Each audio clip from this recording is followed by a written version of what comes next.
The fourth day is over. You have now 6 more left to work. The fourth day, a very important day. Very important day indeed, in the sense that you have started the real practice of Vipassana today. The previous 3 days were just making preparation to enter the field of Vipassana, the field of Panya. All the remaining 6 days are very important, because working seriously, diligently, you will get established in this technique, which has its own peculiarity. There are many techniques of meditation. This is quite peculiar.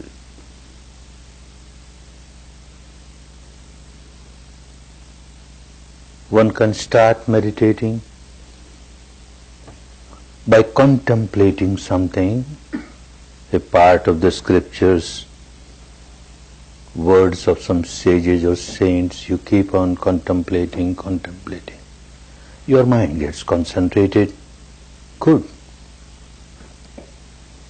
It helps you. Or you start verbalizing some name, some word, again and again mentally your mind gets concentrated. It helps you. Or you start visualizing an imaginary shape or form of this God or that goddess, this saintly person or that saintly person, and repeatedly you imagine, your mind gets concentrated. Good. It helps.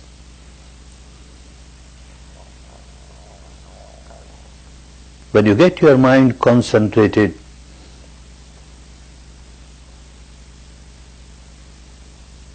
you will find that a change has started at the surface level of the mind, provided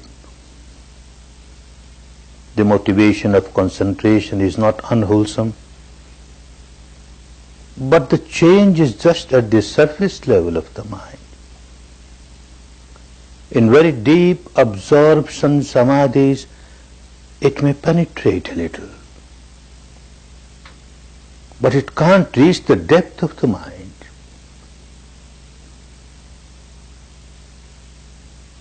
What you call in the Western psychology the conscious mind, the surface of the mind, works when you meditate with verbalization, with visualization, imagination. It does not touch the depth of the mind.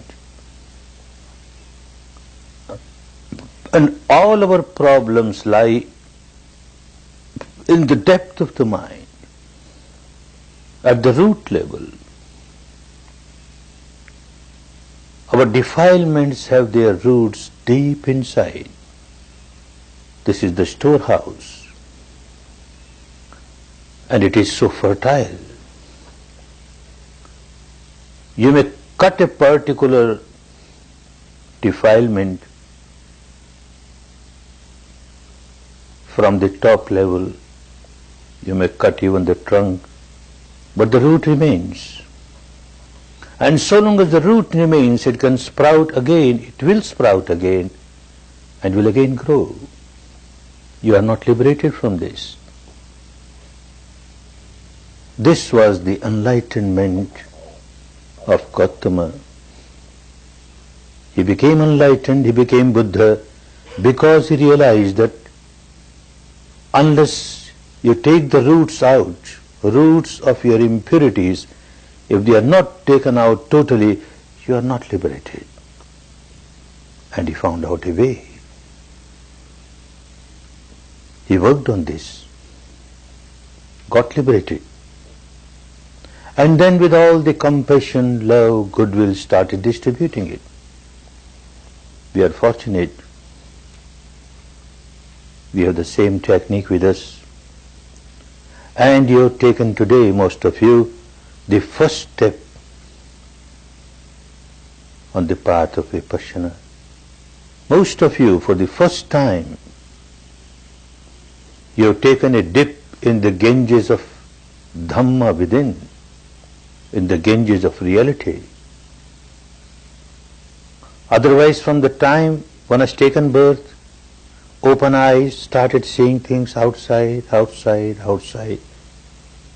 All the time the outside objects have become so predominant for you, you never cared to know what's happening inside. Even if you tried to meditate with closed eyes, you work with the objects outside, which you have read, which you have heard, which you have seen, and you contemplate all that. You never try to observe the reality as it is.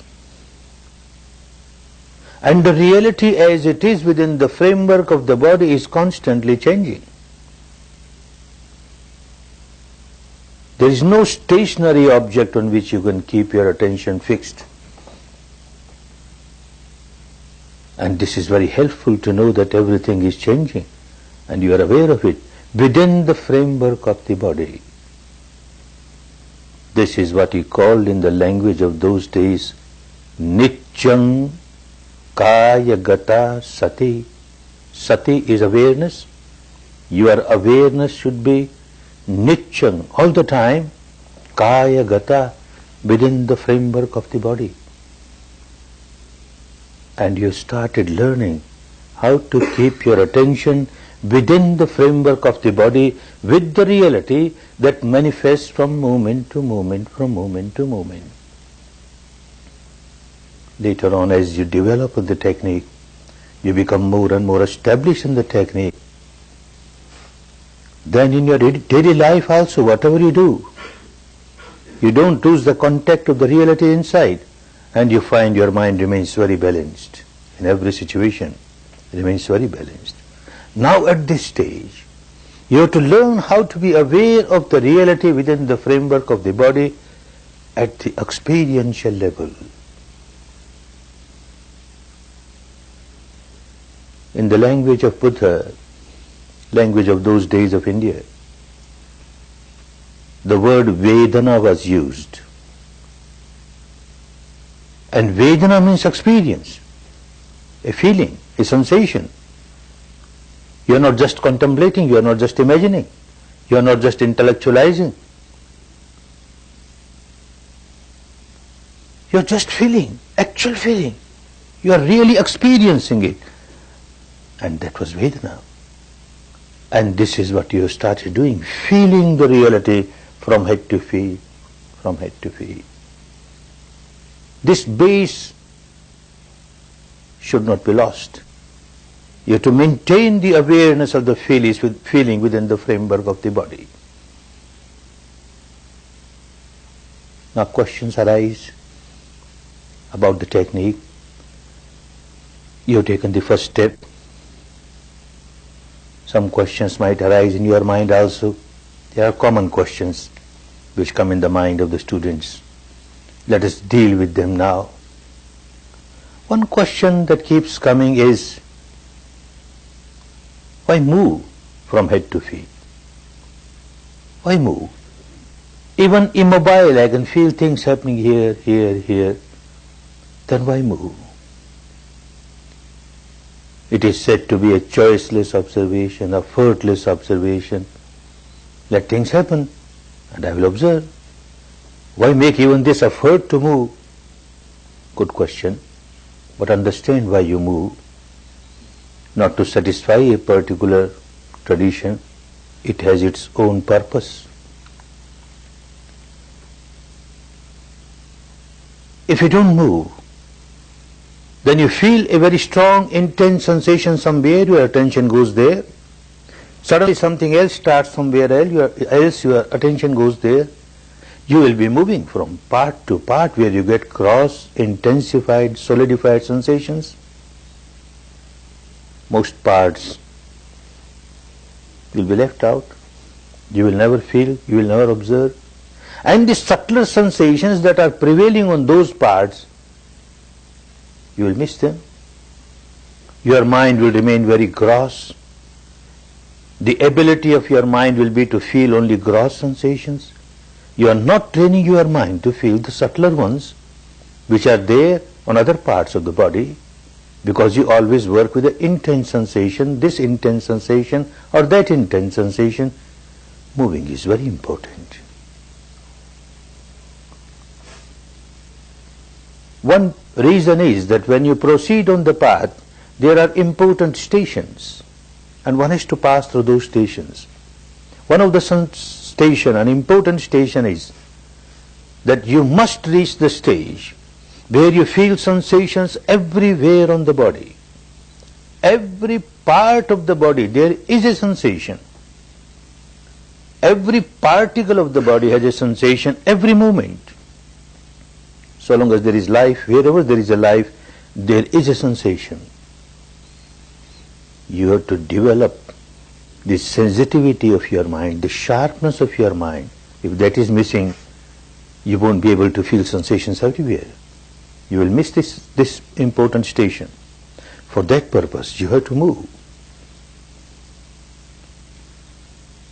Then the question comes, if you have to move, all right, we move, then why in an order? And why in this particular order? This particular order is not necessary. If this order does not suit you and some other order suits you, go ahead, any order, but maintain that order. Because unless you move in order, again and again the same order, you don't know, you might be missing certain parts. And as I said, we don't want you to miss any part of the body. Move in order, very important. Another question, a practical question comes. While you are moving in order, you have reached a certain part, and suddenly an intense sensation starts on an area which you have left already. Or a sensation starts on an area where you have not yet reached.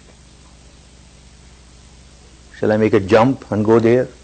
Oh no, never do that. Then again, you will be running from one intense sensation to another intense sensation, from one part of the body to another part of the body, not in order, and you will be missing many parts of the body, and you will be missing the subtler sensations. You cannot train your mind to feel very subtle sensations, which is a very important part of the technique. I have seen people working at random, gross sensations, for years together. They don't reach the stage where they can feel all kinds of sensations, especially the subtler sensations. The subtler reality is that the entire physical structure is made up of kalapas, tiny little atomic particles, and every atomic particle is nothing but wavelet. So the entire physical structure is nothing but wavelet, vibration. A modern scientist also says so, modern science says so. There is no solidity in the material world, all wavelets. The same thing a Buddha said, there is combustion and vibration. Entire universe, combustion, vibration, he is experiencing. And he puts in word his own experience. The scientist understands it at the intellectual level. We are not against the modern science or modern scientists. They have played their own part to serve the humanity. But if you want to understand the law of nature at the deeper level, you must have direct experience of the nature of the law of the nature. And that can be done only when you feel the totality of whatever is happening within the framework of the body. Just working with the gross intense sensations, you can't understand the law of nature at the deeper level. Therefore it is essential that you go in order.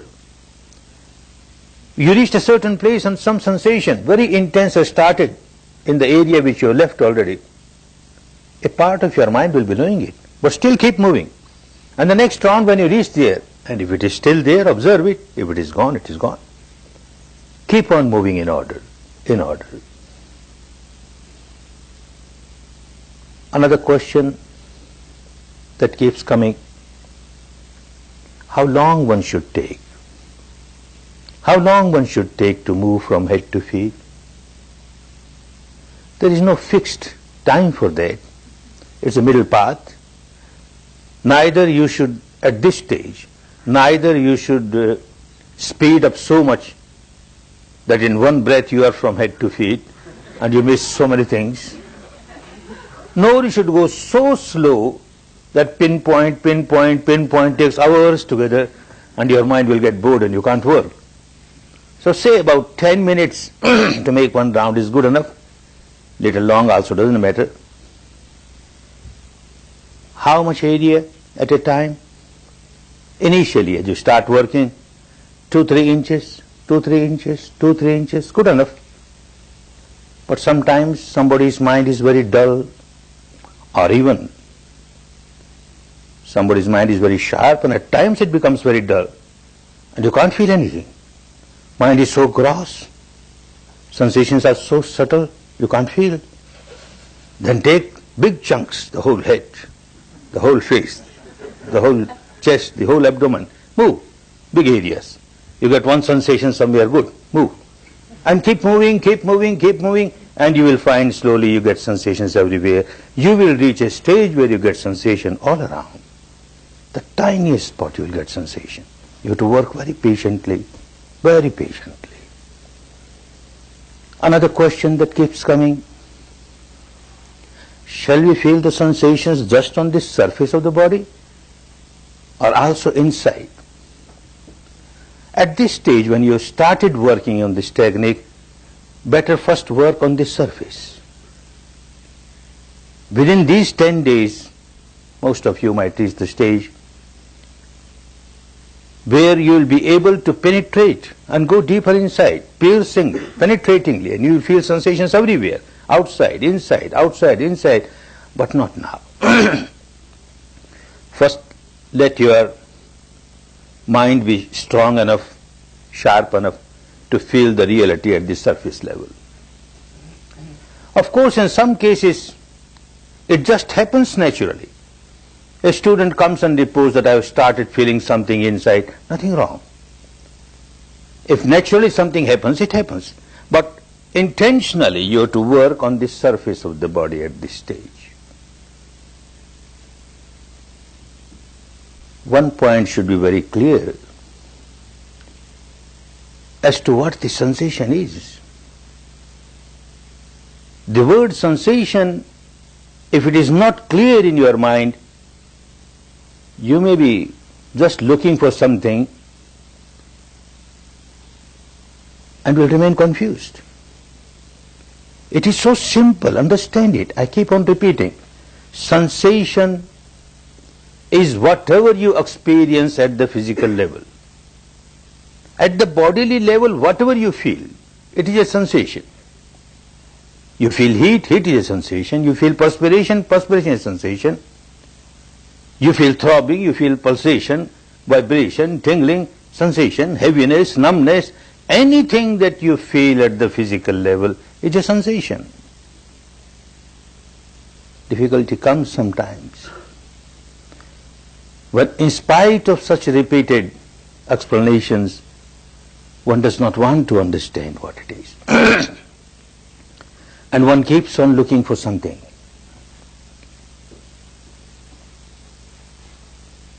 Many a times we come across cases where someone says, no, I don't get any sensation. Like tomorrow your assistant teachers will examine you and they will question you, any sensation? And one amongst you might say, no, no sensation, no sensation. And the second question he or she will ask, could you sit for 1 hour without changing your posture? Oh no, I had to change so many times. Why? There was so severe pain. severe pain and yet no sensation. There cannot be a more intense sensation than pain. And you say no sensation. Because you are looking for something. You are looking for something special. A sensation of bliss, ecstasy, wonderful. I came for meditation to experience bliss. What this pain? Am I here to observe the pain? I didn't come for pain. Pain I already had in my life. Why I come here for pain? They are looking for something. Very difficult. It happens even during Anapana. On the second day or third day when you are asked, any sensation in this area? And someone replies, no sensation. Hey, what is this? This was just some itching here. Itching is no sensation for this person. Looking for something. No sensation. And someone comes, once a while, someone will come and say, oh, Goenka ji, I have a lot of pain, pressure, heaviness, heat, perspiration, throbbing, everything what you say, but no sensation. No sensation, because all these are no sensation for him. He's looking for something special. I always remember the case of my friend. For the first time when I went to a course like this decades ago, initially it was difficult. Second day I packed myself to run away from the course. This is not for me. I come from a business community, so much of crooked and cunning mind, and this is for simple people who are teachers or professors and things like this, who are good people. I can't do this.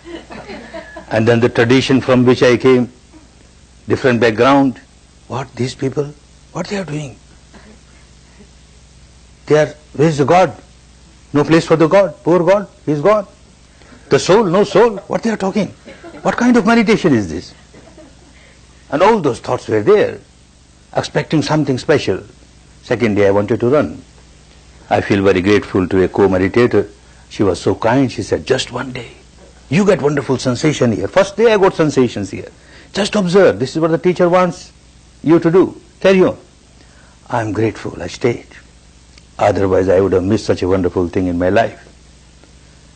And when the course was over, anyone who has really gained something by the course cannot resist. Feels like telling others, oh, so wonderful. The family members, the friends, please go and see. It is so good. You also try. It is so good. It has done me so good. It will do you good also. And a number of people started participating in the course. One of my friend, a very rich person, a co-industrialist, a businessman, and a very rich person and an industrialist and a businessman, good testimonial to say a very miserable person. Very miserable person. Not that to do trade or industry is wrong, but the way in which it is done, a rat race just to earn money, such madness is there. Very miserable, because I had passed through the same game, so I knew the misery, and I was coming out of that misery, so I told him, you also try. He won't accept. Oh, you went because of your migraine. I have no migraine. Why I should go? Although he had bigger migraines, which I knew, and yet he won't go. It took me 1.5 years to convince him, just try, give it trial, and he came. 2 days, 3 days, somehow he worked. 4th day, Vipassana was given. And the 5th day, the teacher goes around.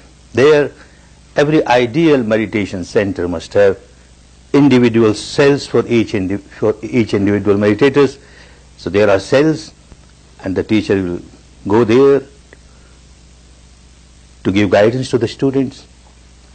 And when there are Indians who can't understand Burmese properly, he will take me to translate. So we went to the cell of this meditator, my friend, knocked at the door, he opened, and the first question we asked, what sensation? He said, no sensation, no sensation. And we see he has taken off his shirt, his undershirt, his dhoti is tucked up, perspiring. Hey, you got so much perspiration? Yes, I got so much perspiration. This small little cell, so much heat in it. Oh, you got heat? Then you observe the heat, observe this perspiration. And he looks at me, looks at my teacher. What we are talking? To observe heat? I have come here to observe heat? To observe perspiration? What we are talking? As if we are joking. And we say, well, look, this is the technique. You have to do that, observe. You have been reacting to them, now you observe. He won't listen. I have come here. If you make me witness the soul, then there is some meaning. Witness the God, then there is some meaning. Even witness Buddha, he is incarnation of God Almighty, there is some meaning. No purpose otherwise. What purpose there is? To observe this heat. And every day we try to explain, and every day when we question any sensation, nothing special. He is looking for something special. Nothing special. I felt so sorry. With such difficulty he came, and all the 10 days he kept on looking for something special, and nothing special came. The nature was manifesting itself. The nature of the body was manifesting itself. The truth was manifesting itself. The Dhamma was manifesting itself, and he was kicking it. No, I don't want it. I want something special, something special. After 1 year, he saw so many people going there, and everyone goes there, comes out smiling, this benefit, that benefit. He felt very sorry. He missed something, he understood. So he pressed once more, please give me one more chance. The teacher will not take, but please recommend one more chance. Now if you say to observe heat, I will observe heat only, nothing else. Perspiration, I will observe perspiration only, nothing else. And yet he came, and he worked properly, and he developed so much in Vipassana. So long as you are looking for something special, you are not doing Vipassana. Vipassana is yatha bhuta, whatever has happened at this moment, the reality of this moment, as it is. As it is, not as you would like it to be. If this is understood, you will keep on progressing, there will be no difficulty. But if you keep on ignoring the reality which is manifested, and you look for something which is not there, then you are not doing Vipassana. So keep this point in mind, that whatever you feel at this body level, at the physical level, anything that you feel is a sensation, pleasant or unpleasant, intense or feeble, whatever it is. You just observe. You have done your job, and leave the rest to Dhamma. Leave the rest to nature. Thy will, you have done your job. And the results will start coming. You are moving from head to feet. You might reach a stage where you don't feel any sensation. On some part where there is no sensation. For you there is no sensation. For you it is a blind area, a blank area. Actually there is no blind area, no blank area. Sensation is there everywhere. But because your mind is very gross, and the prevailing sensation on that particular part is very subtle, so your mind is not capable of feeling it. So you say there is no sensation. All right, no sensation. This is the reality of this moment. No sensation. Stay there. Stay there calmly, quietly, attentively, and equanimously. Very important, equanimously. If you are not equanimous, then the technique will not help you. If there is no sensation, a blind area, you are staying there for a minute, and you start craving, oh, I want a sensation. You stayed one minute, no sensation. Next round again you have come, I want a sensation, no sensation. Or look 5 times, no sensation, 10 times, no sensation. You are craving. And whenever you start craving, you lose the balance of your mind. And when the mind loses the balance, it becomes very gross. It can't feel the sensation which is subtle. Therefore, equanimous. Even no craving, you may have aversion. Look, this blindness has not yet gone away. 1 round, it has not gone away. 5 rounds, it has not gone away. And you got aversion towards this blindness of the area. Again you have lost the balance of the mind. Remain equanimous. Just accept the reality as it is. This is the moment when I am not experiencing any sensation in this area. I have done my job. No sensation. Let me see what happens.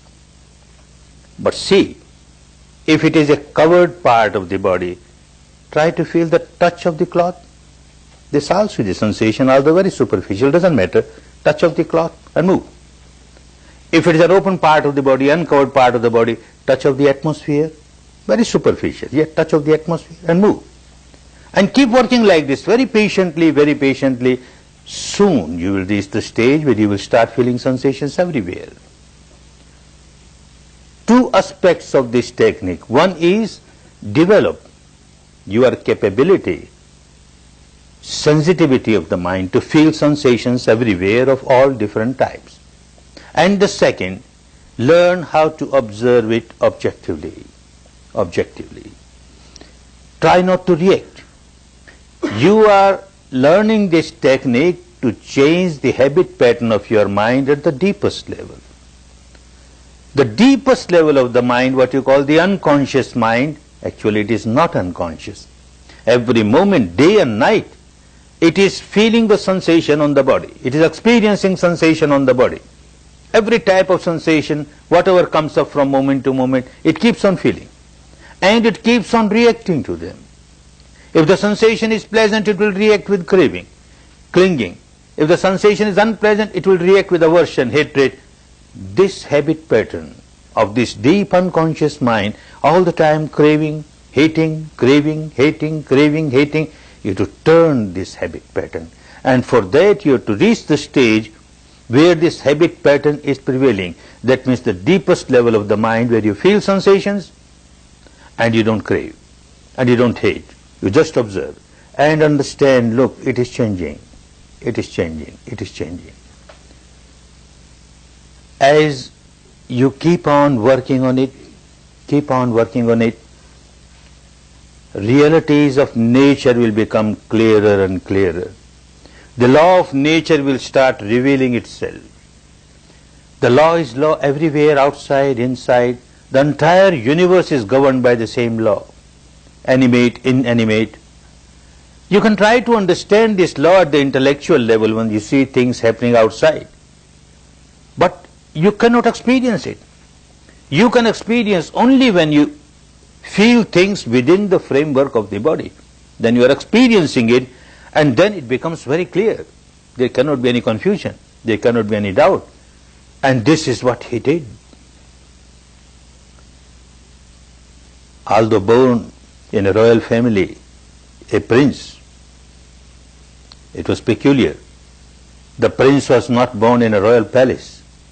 He was born under a tree, open nature, open sky. At the age of about 5 or 6, it so happened, he was sitting under a tree and he just started meditating, observing respiration, and went in very deep samadhi, deep absorption samadhi, under a tree, open nature, the first taste of meditation, the samadhi. At the age of 35, he went out, again under a tree, got fully enlightened. And then out of compassion, started distributing this wonderful technique to others and started rotating the wheel of Dhamma. The first teaching he gave, again under a tree, open nature, open sky. And at the ripened age of 80, he passed away under a tree, open nature, open sky. All the important events of his life under a tree, open nature, open sky, he studied the nature so thoroughly. But studying the nature so thoroughly outside cannot make one a Buddha. One cannot become an enlightened person. It was studying the nature inside, at the experiential level, which made him a Buddha. And this is what he taught. Nityam kaya gata sati. All the time you have to be aware of the reality within the framework of the body. And this is Vipassana. And by this the entire law becomes so clear at the experiential level. One thing that becomes very clear to a student of Vipassana is change. Every moment some change or the other is taking place. Within the framework of the body you are experiencing it, and outside also the same law, changing, constantly changing. As if everything is in a melting pot. Everything is in a melting pot. Nothing has come out as a final product, now no more change in it. animate or inanimate, everything in a melting pot, changing, all in a flux, all in a flow. That reality now comes with the experience within the framework of the body. Another reality, whatever is happening, a change is taking place. Whatever is happening is not happening accidentally. Everything that is happening has got some cause or the other. One cause or number of causes together results into an effect. Cause, effect, cause, effect. And the effect becomes a cause for something else. Effect, cause, effect, cause. This is how the entire universe keeps on rotating, rolling, flowing. Cause, effect, cause, effect. This becomes very clear at the experiential level. Another reality which will become very clear. As the cause is, so the effect will be. As the cause is, so the effect will be. As the seed is, so the fruit will be. Outside in the vegetation world we see the same thing. Inside also one starts experiencing the same law. Outside in the world, I plant two seeds. One seed of sugar cane, another seed of neem, a very bitter tree in tropical countries, a neem tree. Same soil, same water, same air, same sun. They get same nutrition. They sprouted out and started growing. What happened? What happened to the sugar cane plant? Every fiber of it, so sweet, so sweet. And this neem tree, every fiber of it, so bitter, so bitter. Why the nature is so kind to one and so cruel to the other? Or you can say the God Almighty, why is so kind to one and so cruel to other? No, nobody is kind or cruel. This is just fixed law of nature. Nature only gives nutrition and helps the seed to manifest its quality. The quality of the sugarcane seed is sweetness. It manifests itself in every fiber. The quality of the neem seed is bitterness. Bitterness is manifest in every fiber. Law of nature. Law of nature. A big neem tree has grown. And I go there, pay respect 3 times, make 108 rounds, then offer flowers, incense, sweets, etc. And then with moist eyes start praying, "Oh neem god, please give me sweet mangoes. I want sweet mangoes, please give me." You keep on crying for the whole year, whole life, nothing happens. You get only bitter neem. You can't get sweet mangoes.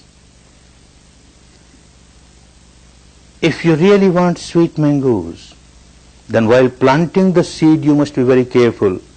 You plant the seed of sweet mango, you will get nothing but sweet mango. Our difficulty is that we keep on planting. While planting we are so careless, so unaware, so unmindful, keep on planting bitter seeds. When the time of harvest comes, fruition comes, then I want sweet fruits only, sweet. Not possible. And expect that something will happen for me. In spite of my bitter seed being planted by me, I will get some sweet fruits. Some invisible power will help me. The God Almighty will help me. Why God Almighty will help you? Why not others? Because you praise Him. You try to puff Him. And He becomes very happy because of that. And He will help you. And He won't help others. Madness. The earlier one comes out of this madness, and earlier one starts following the path of the law of nature. As I have planted the seeds, that type of fruits are bound to come. Therefore I must be very careful while planting the seeds, The earlier one gets the path of liberation. Otherwise one keeps on rolling in ignorance, just keeps on fooling oneself, deceiving oneself, and keeps on rolling in misery. One cannot come out of the misery. Law of nature is law of nature, universal, applicable on everyone. As the seed is, so the fruit will be. As your action is, so the result will be. What kind of action, that kind of result is bound to be. One incident at the time of Buddha, One day, a very young man came, crying. Hey, what happened? Kept on crying. What happened? Sir, yesterday my father died. Well, he died. By crying, he can't come back. No use crying. Why you cry? Oh, sir, I have come to you with a special request. What special request? Please, sir, do something for my father, the dead father. Hey, what can I do for your dead father? You can do so much, sir. You are so powerful. You are so powerful, such a great man. Look, these ordinary priests, they perform certain rites or rituals, and as they perform the rites and rituals, one gets the entry visa in the heaven. And you, sir, if you perform some rites or rituals for my father will get not only entry visa, he will get permanent stay. He will get a green card for heaven. Please, sir, do something for my father. Mad fellow. Buddha knew any kind of argument won't work. He's so emotional at this stage. He had his own way of explaining things. He said, all right, go to the market, buy 2 earthen pots. Very happy. Buddha is now going to perform some rite and ritual for my father. Purchase 2 earthen pots. Fill one with butter. We call it ghee, butter. Fill the other with stones, pebbles. Did it. Close their mouth. Seal properly. Did it. Now place them both in this pond nearby. Placed it. With the weight they went down to the bottom. Bring a big stick and a strong stick. Strike at them. Break them open. They were broken open. He was so happy. Buddha is performing a wonderful rite or ritual for my father. India is a vast land and a very ancient land. A land of diversities, land of extremes. You find people reaching the stage of full enlightenment like Buddha, and you find people so ignorant, rolling in all these blind faiths and beliefs and dogmas, etc. Now there is a belief, when the father or mother dies, the son will take the dead body and put on the funeral pyre and burn. When it is half burned, he takes a big stick and strikes at the skull. The skull is broken. And they believe, here the skull is broken, and there the gateway of heaven is broken. And one gets the entry. Now, because the father is already died and his body was already burnt yesterday, now as a symbol he is making me break these earthen pots. And he did that. One that contained butter, that butter came up and started floating on the surface. One that contained pebbles, it remained at the bottom. Now Buddha said, this much I have done. Now call all your priests, let them come here and pray. Pray, oh pebbles, come up on the surface, come up on the surface. Hey butter, you go down. Let me see how it happens. What, sir, you have started joking. Is it possible? This is not possible, sir. This is against the law of nature. The pebbles are heavier than water. They are bound to remain at the bottom. They can't float, sir. And the butter is lighter than water. It will keep on floating. It can't go down. Young man, you know so much about the law of nature, and yet you do not want to understand the law of nature applicable to everyone. If your father kept on performing such actions which were like pebbles and stones, he is bound to go down. Who can bring him up? If your father kept on performing actions which are light like butter, he is bound to go up. Who will pull down his legs? We don't try to understand our difficulty. We try to depend on somebody. Some invisible power will do something for me. Some invisible power will do something for me, and we do nothing to change our own behavior pattern, our own actions, and that is why one keeps on rolling in misery, misery after misery, misery after misery. The earlier one understands this law of nature, and earlier one starts to live a life in line with this law of nature, the earlier one starts coming out of the ignorance, coming out of the misery, and starts enjoying a good life. Once one agrees that I must be careful about my actions, the question comes, what is the action? What is the action which gives fruit? There are 3 types of actions: physical action, vocal action, and mental action.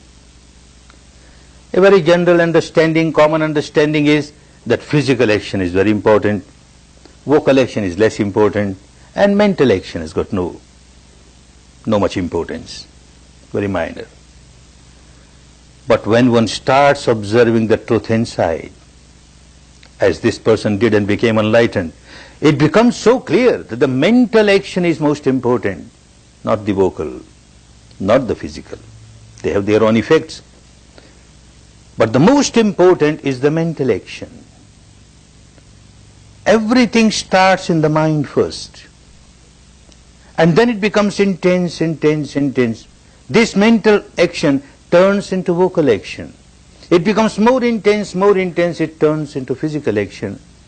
The vocal action, the physical action is nothing but the projection of the mental action. Is a yardstick to measure the intensity of the mental action. It is the mental action which is most important. An example. I see somebody with whom I have cross relation. As soon as I see him, my mind starts working, anger, a mental, unwholesome mental action has started. It becomes intense, manifests itself as a vocal action. I shout, I abuse, unwholesome vocal action is the result. It becomes more intense, manifests as unwholesome physical action. I slap him. If I have a gun, I kill him, shoot him, kill him.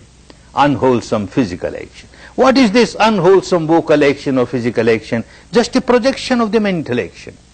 Just a yardstick to measure the intensity of my unwholesome vocal action, mental action. As unwholesome, so also wholesome. I see somebody in a very wretched, miserable condition. My mind starts working. Compassion. This mental action, wholesome mental action, manifests itself as a vocal action when it becomes intense. I speak a few words, kind words, loving words, compassionate words, wholesome vocal action. It becomes more intense, manifests as a physical action. I help this person at physical level, give him something, a wholesome physical action. Wholesome or unwholesome, all vocal and physical actions are projections of the mental action. This is the realization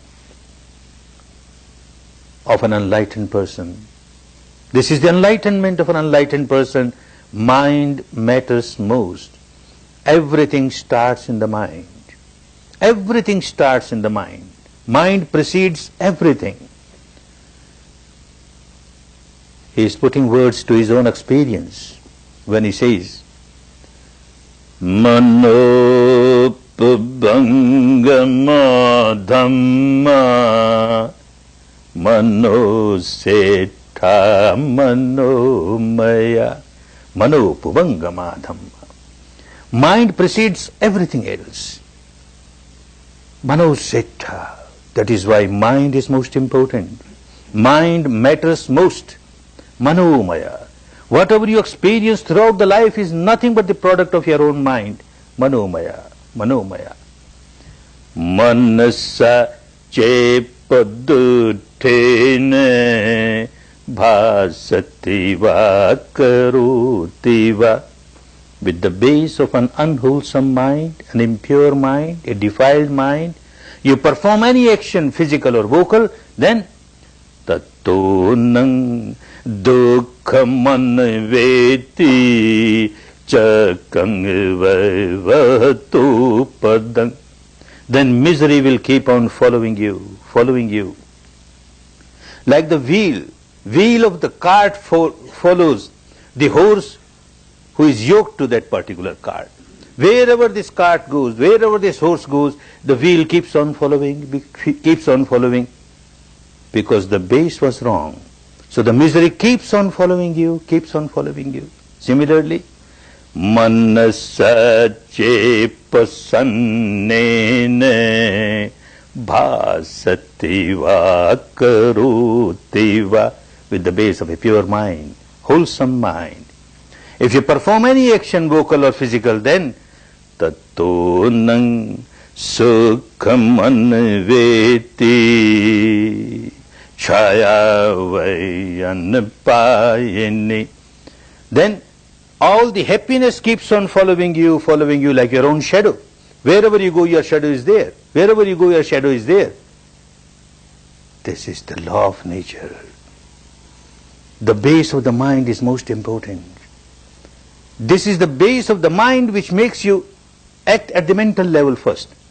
And then it goes to the vocal level and the physical level. the result that you get, the fruit that you get, is the fruit of your mental action, the volition of your mind. Not the vocal action, not the physical action. An example. I see somebody with whom I have got cross relation, generate anger, and then I shout, I abuse, you dog, you pig, etc. I don't know why you abuse in your country, but in Hindi they say, you dog, you pig, you dog, you pig, you donkey, abused. One incident over. Another incident. I see my grandchild having come, played in the mud somewhere and soiled all the cloth. I say, you dog, you pig, you donkey. Same words.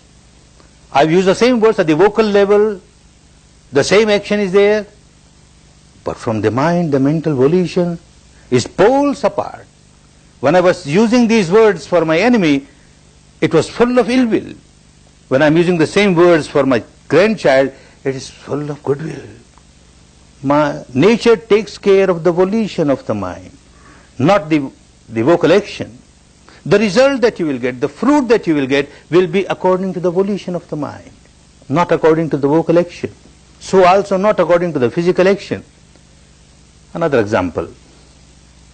A very rich person with a lot of money, jewelry, etc., is traveling in a jungle alone. A dacoit, a robber comes from the other direction. He finds out this man has got a lot of money. He wants that. This person doesn't want to depart from his money. He says no. And out of anger, he takes out his knife and plunges in the stomach of this traveler, as a result of which he dies. One incident. Another incident, somebody has developed a kind of ulcer, very painful. Different treatments were given, could not be cured. Then a surgeon says that, well, if I cut open and take this ulcer out, perhaps you will be relieved. All right, go ahead. He is made to lie down on the operation table in the operation theater. The surgeon takes out the knife, plunges in the stomach, and it so happens at that time this patient dies. The doctor and the dacoit did the same thing at the physical level. They took out their respective knives, plunged in the stomach of somebody, as a result of which that somebody died. Now will the nature, or say the God Almighty, is going to give the same result to both of them? Oh no, the mental volition. The mental volition of that dacoit was full of ill will, and the mental volition of this doctor full of goodwill. The nature takes care of the motivation of the mind, the volition of the mind, and the fruit comes exactly according to that. What is the base of the mind? The base of the mind is more important, the volition of the mind is more important than any action at the physical or vocal level. We have to be careful about the mind and the volition of the mind. For that one must understand what the mind is and how it works.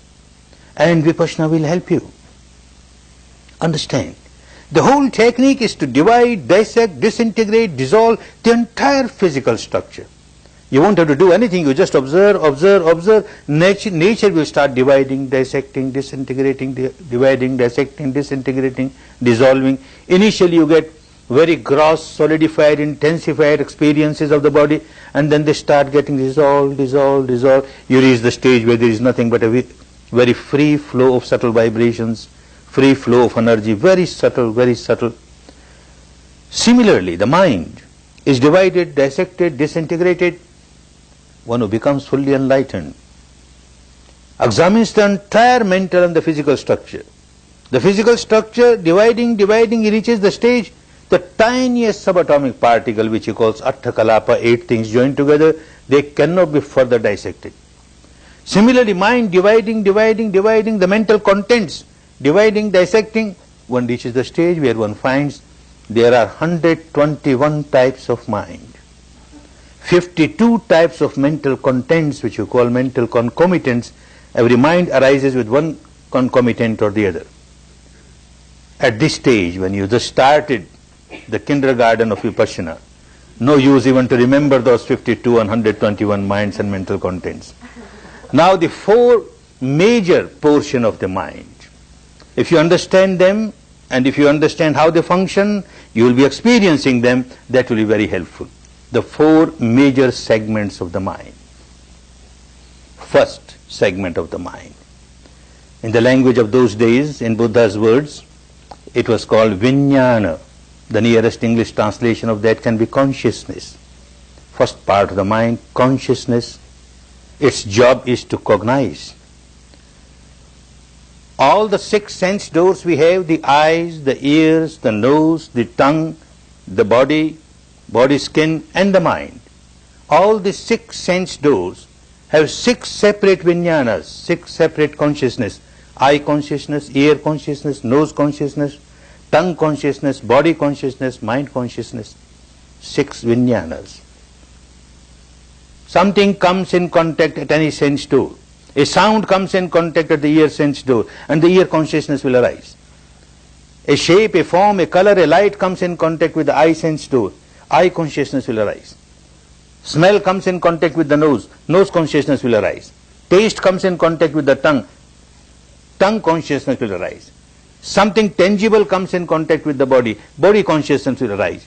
A thought, a emotion comes in contact with the mind. Mind consciousness will arise. These six consciousness, their job is to cognize. Something has happened. Ear consciousness. A sound has come in contact with the ear. Ear consciousness arises. Look, something has happened. And immediately another part of the mind will raise its head.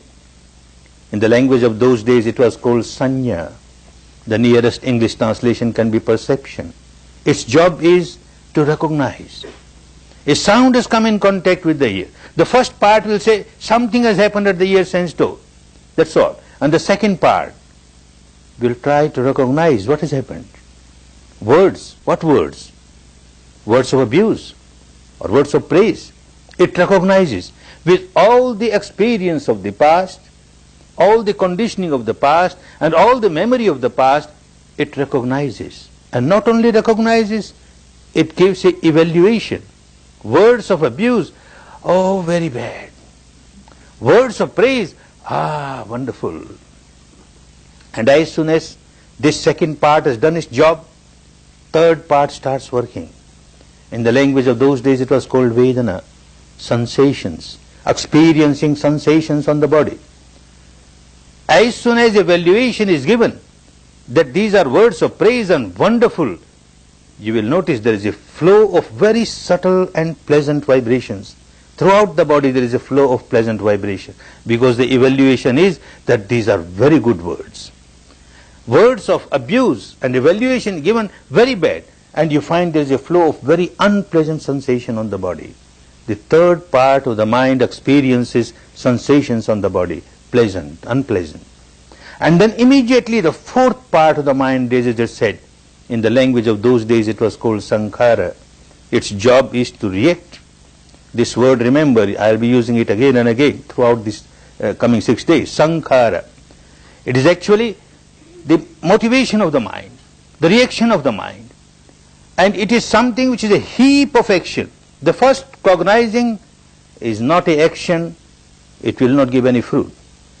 Recognizing is not an action, it won't give any fruit. Feeling is not an action, it won't give any fruit. But this sankhara, the reaction, this is an action. This gives fruit. Because you repeatedly, you keep on repeating it, words of praise, pleasant sensation, and this part of the mind keeps repeating, I want it more, I want more, craving, clinging, continuously craving, clinging.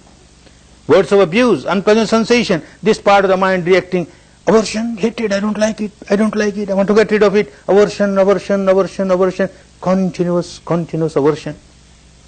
This sankhara, this is the volition of the mind which results into mental action, and this gives fruit.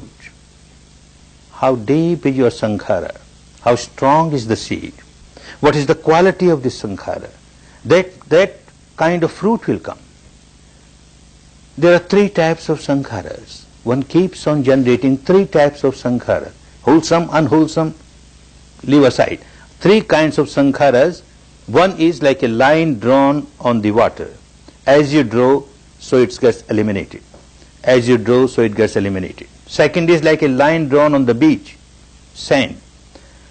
Morning you have drawn a line, by evening it got eliminated. And the third is like a line drawn on rock, deep line with chisel and hammer, very deep. It takes years together to get it eradicated, but very deep line. This third one is very dangerous. And this is what we keep on doing. When you keep on repeating anger, and you keep on repeating anger, hatred, passion, fear, worry, anxiety, depression, all these defilements, you keep on repeating, it goes deeper, and it gives deeper results. Much more misery it will give.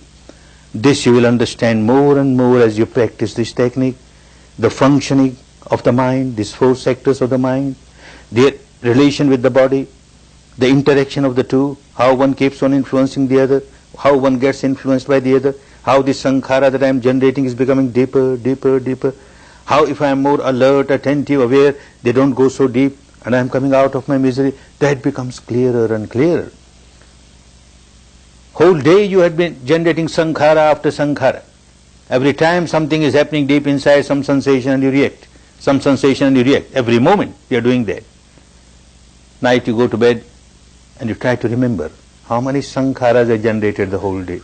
You can't remember. Countless sankharas. You will remember just one or two which had very deep impression on you. Oh, today I did like this which I should not have done. I reacted like this which I should not have reacted. Just one or two. At the end of the month you try to remember these deep sankharas. Each day one or two. At the end of month, not 30 or 60. At the end of month again one or two which were very deep for the whole month. At the end of year also, just one or two which were very deep for the whole year. Similarly at the end of the life, whether you like it or not, some sankhara which is very deep will come on the surface. At the time of death, that moment, the mind moment, is carrying this type of sankhara. The next mind is a child of this mind. The first mind of the next life is a child of the last mind of this life. Like father, like son, it will carry all the qualities, good or bad, with it. If this last mind is full of pebbles and stones, the next mind, that means the first mind of the next life, is full of pebbles and stones, misery, nothing but misery. And if this last mind of this life is full of butter, light, then the next mind is automatically full of butter. It is a product of the last mind. Last mind is very important. That means one has to learn how to die. Die smilingly. And this is what Vipassana teaches you. Anyone who gets established in Vipassana, even little bit established, we have noticed that of course everyone dies, even a Vipassana meditator has to die. Vipassana meditators, when they die, there is not a single case, only one case little doubtful, otherwise hundreds who have died. Not a single person has died unconscious, not a single person has died crying or with fear. Everybody dies consciously and smilingly. Oh, death is coming, with this sensation, coming, has come. So, you observe. Why cry? There is a promotion, there is no demotion. People cry because they see demotion. There is demotion, so they cry. When there is promotion, no crying. You are going in a better place. You are being promoted. Vipassana meditator never cries in death. Learns the art of dying. And art of dying will be only perfect when you learn art of living. If you keep on crying whole life, and then you want at the time of death, I will smile. Impossible. So you have to learn how to smile whole life. Art of living will turn into art of dying. Art of living, this is what you are learning now. Everything that happens outside creates a sensation inside. And this first part will know something is happening. The second part will start giving evaluation, and this evaluation will turn the sensation pleasant or unpleasant.